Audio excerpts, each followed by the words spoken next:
ہم سے بہتر جانتے ہیں مولانا مشیر عباس خان صاحب کی شخصیت محتاج تعارف نہیں ہے۔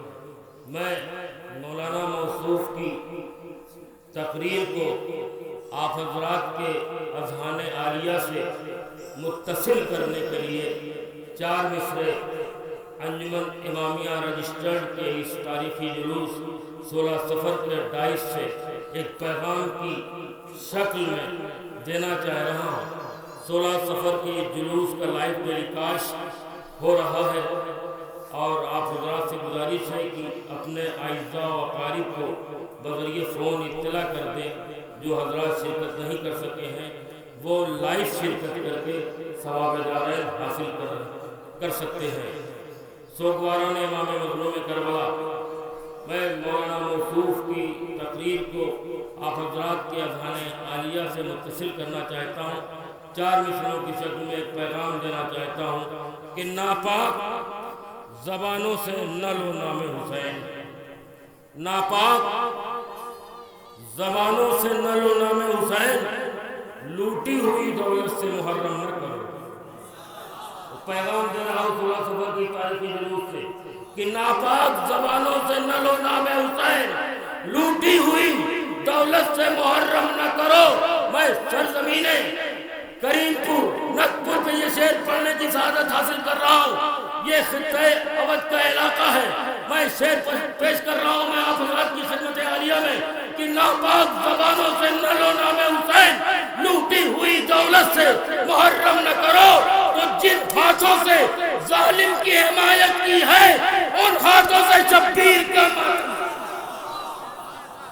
ان ہاتھوں سے شبیر کا مل کے بولیے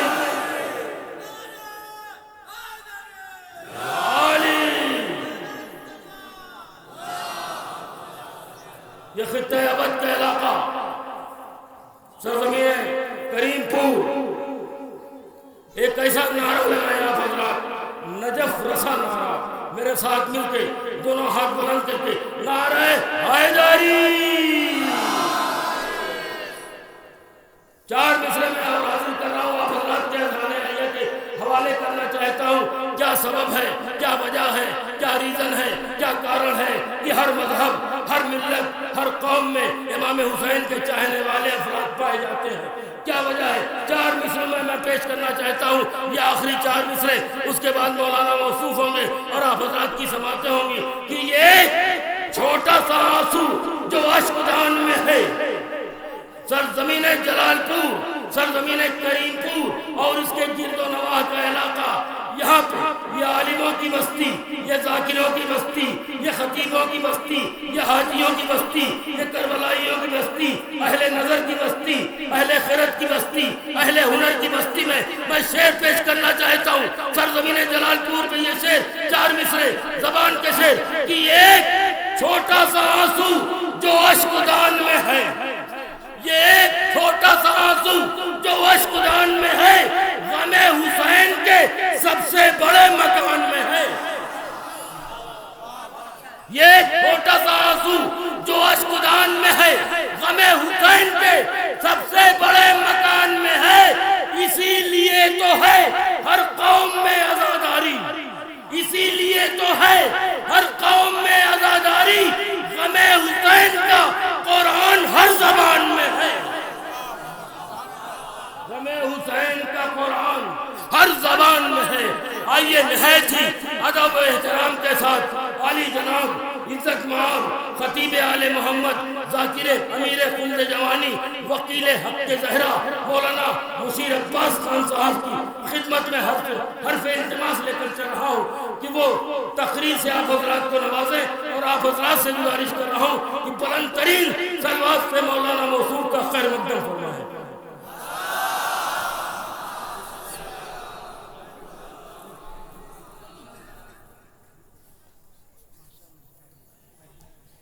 لا حول ولا قوة الا باللہ العلی العظیم۔ اعوذ باللہ من الشیطان اللعین الرجیم۔ بسم اللہ الرحمن الرحیم۔ الحمد للہ رب العالمین الصلاة والسلام على أشرف الأنبياء والمرسلين وآله الطيبين الطاهرين المعصومين ولعنة الله على أعدائهم أعداء الله أجمعين. أما بعد فقد قال الله الحكيم في كتابه الكريم بسم الله الرحمن الرحيم. يا أيتها النفس المطمئنة ارجعي إلى ربك راضية مرضية فادخلي في عبادي وادخلي جنتی. ارباب عزا، ارباب ولا، یہاں پہ تشریف لائے ہوئے تمام عزادار اور زائرین، بہترین کلام سے نوازا شاعر محترم نے، تو میرے پاس اور کوئی چارہ نہیں تھا کہ امام حسین علیہ السلام کی مدحت کے لیے میں قرآن مجید سے ایک ایسے قصیدے کا انتخاب کروں جس قصیدے کا مداح خدا ہے اور ممدوح حسین ہے. ارشاد رب العزت ہو رہا ہے، یا ایتھا النفس المطمئنہ ارجعی الی ربک راضیۃ مرضیہ فادخلی فی عبادی وادخلی جنتی. اے نفس مطمئن، تو اپنے رب کی جانب پلٹ آ. اس عالم میں کہ تیرا رب تجھ سے راضی ہو چکا اور تو اپنے رب سے راضی ہو جا. فادخلی فی عبادی، اے حسین تو میرے بندوں میں داخل ہو جا. وادخلی جنتی، اور اے حسین تو میری جنت میں داخل ہو جا. ترجمے کے علاوہ اس سے زیادہ میں آپ کی خدمت میں کچھ نہیں کہنا چاہتا کہ جب خالق کائنات نے امام حسین علیہ السلام کو راضیۃ مرضیہ کہہ دیا تو رضا دونوں طرف سے ہونا چاہیے، ایک طرف سے نہیں. ہمارے یہاں کوئی بھی مجلس، کوئی بھی تقریر ایسی نہیں ہوتی کہ جس میں ذاکر تقریر کر رہا ہو اور سامعین خاموش بیٹھے ہوں. رضا دونوں طرف سے ہوتی ہے. تو جب خالق نے امام حسین علیہ السلام کو راضیۃ مرضیہ کہہ دیا تو میرا جی چاہتا ہے کہ حسین کی زبان سے بھی ہمیں سنائی دے کہ وہ آواز دے کہ ہاں اے میرے خالق میں تجھ سے راضی ہوں. اس لیے کہ خالق نے کہہ دیا کہ تیرا رب تجھ سے راضی ہو چکا، تو اب ضرورت یہ ہے کہ تالی دونوں ہاتھ سے بجتی ہے. جب خدا نے کہہ دیا کہ میں تجھ سے راضی ہو چکا تو کیا اب امام حسین علیہ السلام کو نہیں کہنا چاہیے کہ اے میرے پروردگار میں بھی تجھ سے راضی ہوں؟ شاید آپ متوجہ ہو جائیں، ایک پڑھے لکھے مجمع کے درمیان میں اپنی گفتگو کا آغاز کر رہا ہوں. خالق نے کہہ دیا راضیۃ مرضیہ، تیرا رب تجھ سے راضی ہو چکا اور تو اپنے رب سے راضی ہو جا. معصوم کے شان کے خلاف ہے کہ اگر اس سے خدا کہہ رہا ہو کہ تو راضی ہو جا تو معصوم کی طرف سے رضا کے لیے لبیک نہ ہو. میں توجہ چاہ رہا ہوں، معصوم کی طرف سے بھی اس کا جواب آنا چاہیے. تو آپ کہیں گے کہ امام حسین علیہ السلام نے اس کا راضیۃ مرضیہ کا جواب کب دیا؟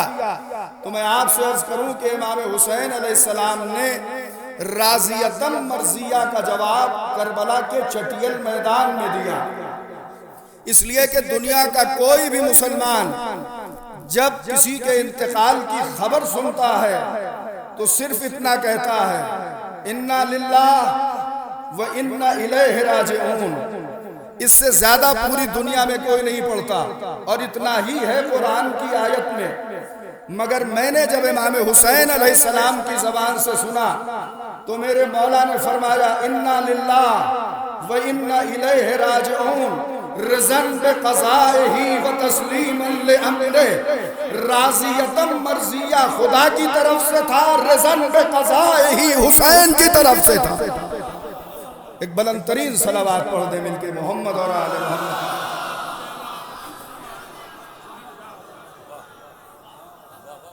عاشور کے دن آپ بھی پڑھتے ہیں رضن بقضائہ، اور آپ کے علاوہ کوئی پڑھتا بھی نہیں۔ آپ نے توجہ نہیں فرمایا۔ انا للہ و انا الیہ راجعون تو سب پڑھتے ہیں، مگر رضن بقضائہ و تسلیما لامرہ سب پڑھتے ہیں۔ سب پڑھتے ہیں نہیں، صرف آپ پڑھتے ہیں۔ لفظ بدل دوں، صرف حسینی ہی کہہ سکتا ہے رضن بقضائہ و تسلیما لامرہ۔ اگر آپ توجہ کریں تو ایک جملہ اور بڑھائے دیتا ہوں، صرف حسینی ہی یہ کہہ سکتا ہے کہ اے میرے پروردگار، تیری ہر قضاء و قدر پہ ہم راضی ہیں، اس لیے کہ اور لوگ تو رضی اللہ کہنے سے نہیں تھکے۔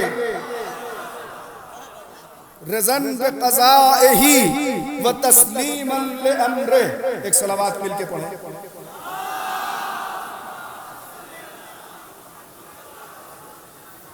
ظاہر ہے یہ کربلا والوں کا تذکرہ ہو رہا ہے، اور آپ جانتے ہیں کہ تیروں کے بارش میں بھی پیغام حسینی نہیں رکا، اور نہ چراغ بجھنے کے بعد سناٹا ہوا۔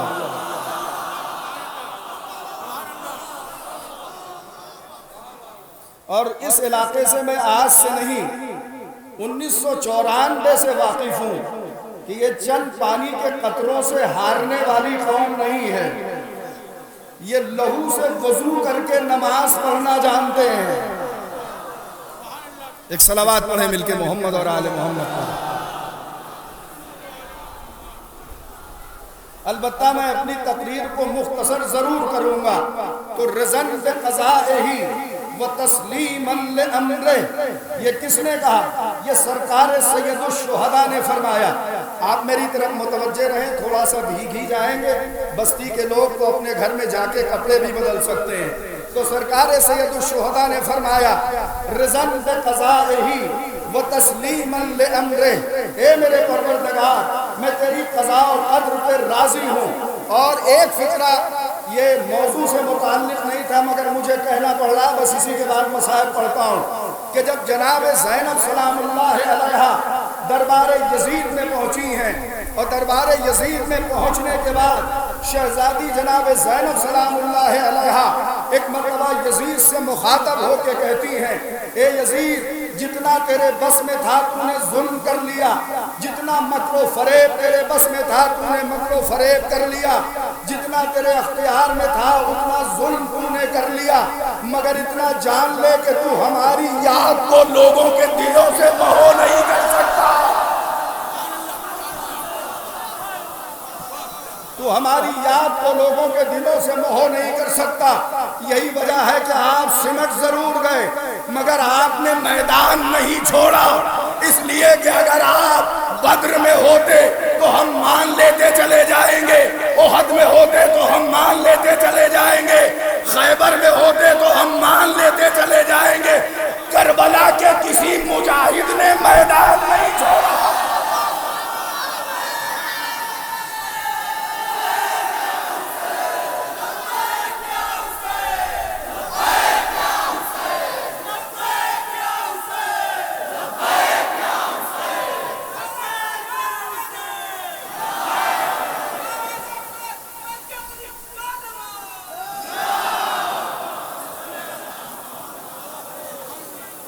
آپ دیکھیں کہ پوری تاریخ آپ کے سامنے، میں ختم کر رہا ہوں گفتگو کو، پوری تاریخ آپ کے سامنے ہے۔ دن کے اجالے میں لوگوں نے ساتھ چھوڑ دیا مگر حسینیوں نے چراغ بجھنے کے بعد بھی امام حسین علیہ السلام کا ساتھ نہیں چھوڑا۔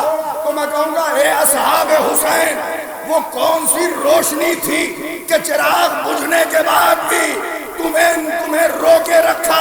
تو آواز دیں گے زیتون کا چراغ بجھ گیا مگر امامت کا چراغ روشن رہا۔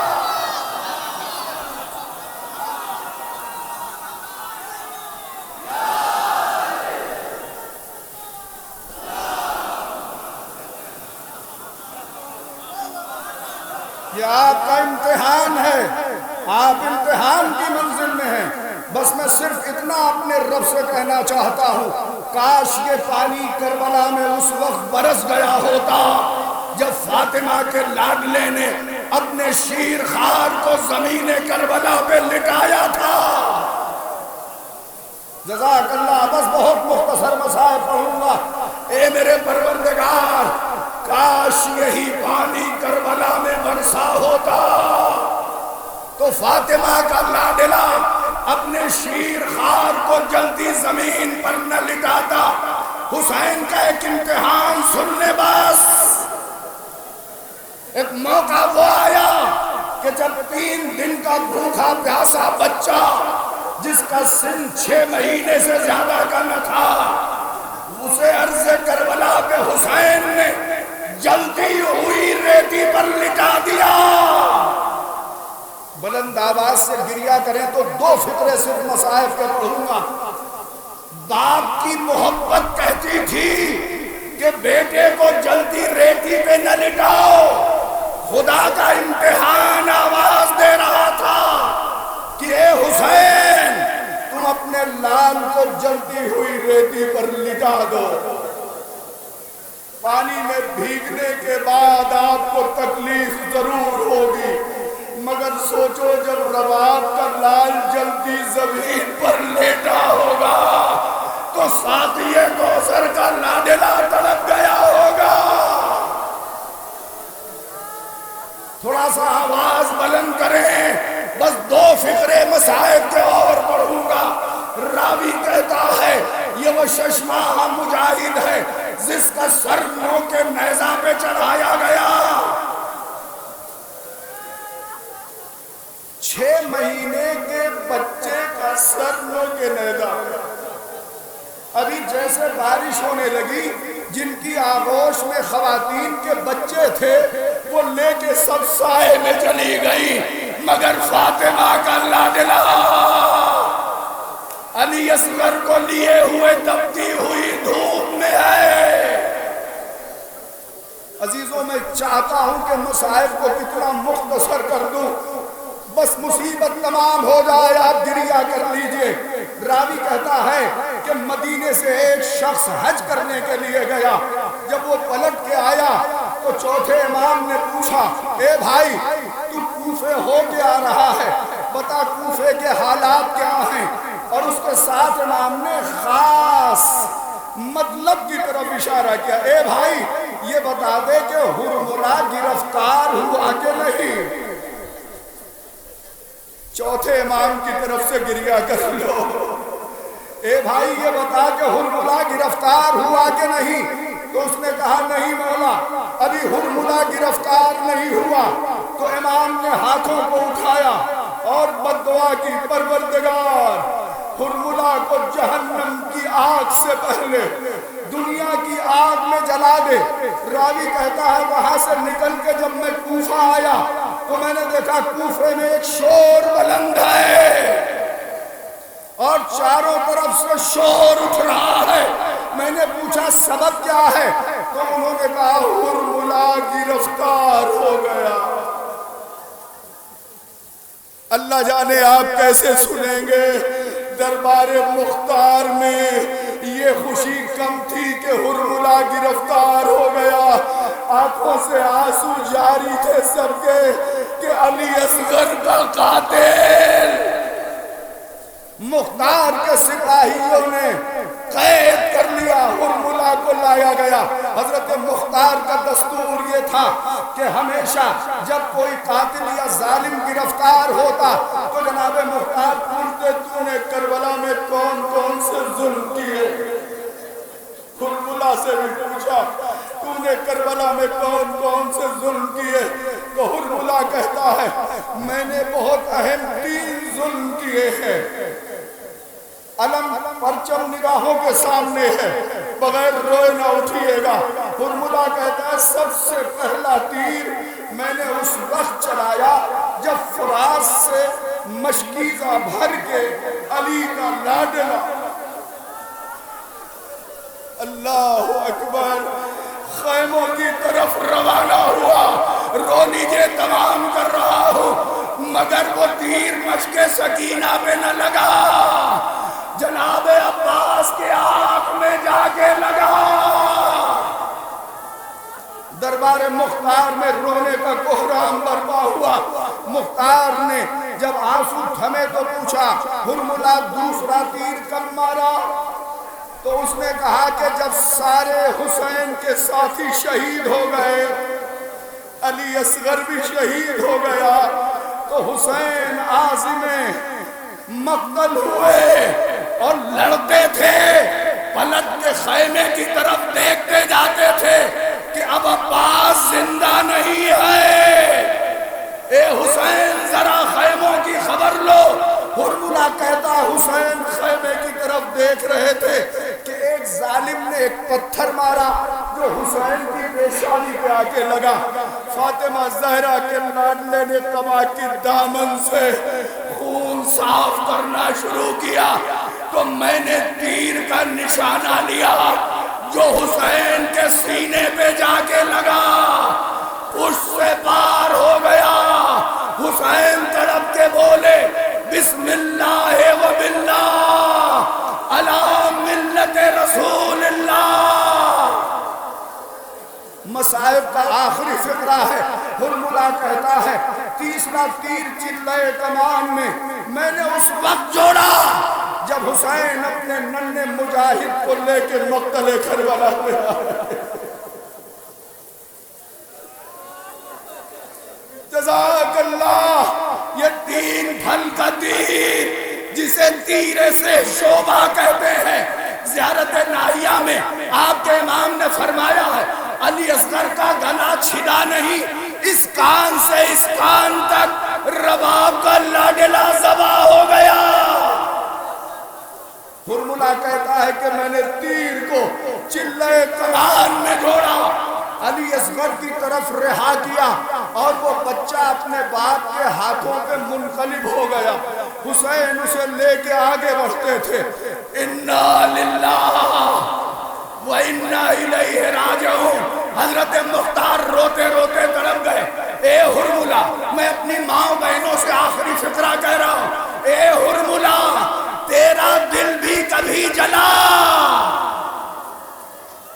تو ہرملا کہتا ہاں مختار، جب حسین ننھے بچے کا لاشا لیے ہوئے خیمے کی طرف بڑھے، ماں خیمے سے نکل آئی تو میرا کلیجہ بھی تڑپ گیا۔